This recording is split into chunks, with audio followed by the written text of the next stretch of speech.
அருமையான கர்த்தருடைய பிள்ளைகளே, தினம் ஒரு வசனம் என்ற நிகழ்ச்சியிலே உங்களை சந்திப்பதிலே நான் மீண்டும் கர்த்தருக்குள்ளே மகிழ்ச்சி அடைகிறேன்.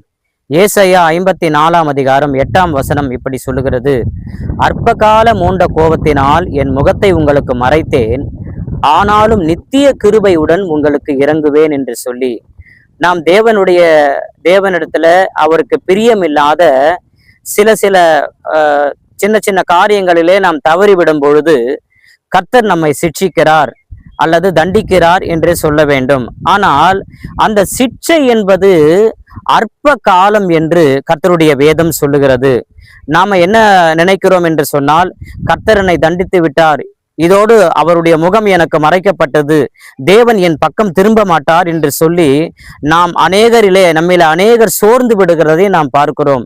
எனவே கர்த்தருடைய பிள்ளைகளே, நாம் சோர்ந்து விட வேண்டாம். ஏன் என்று சொன்னால், அதற்கு அடுத்த வார்த்தை சொல்லுகிறது: ஆனாலும் நித்திய கிருபையுடன் உங்களுக்கு இறங்குவேன். ஒருவேளை கிருபையா இறங்குவேன் என்று சொல்லவில்லை, நித்திய கிருபை. அதாவது கோபத்துக்கு என்னவோ அற்ப காலம்தான், ஆனால் கிருபைக்கு நித்தியம் என்று வேதம் சொல்லப்பட்டிருக்கிறது. அப்படின்னா அதற்கு முடிவே இல்லை. கர்த்தர் நம் மீது நோக்கமுள்ளவராய் இருக்கிறார். அவர் யாரை சிட்சிக்கிறாரோ அவர்களை அதிகமாய் நேசிக்கிறவர்களாய் நம் தேவன் இருக்கிறார்.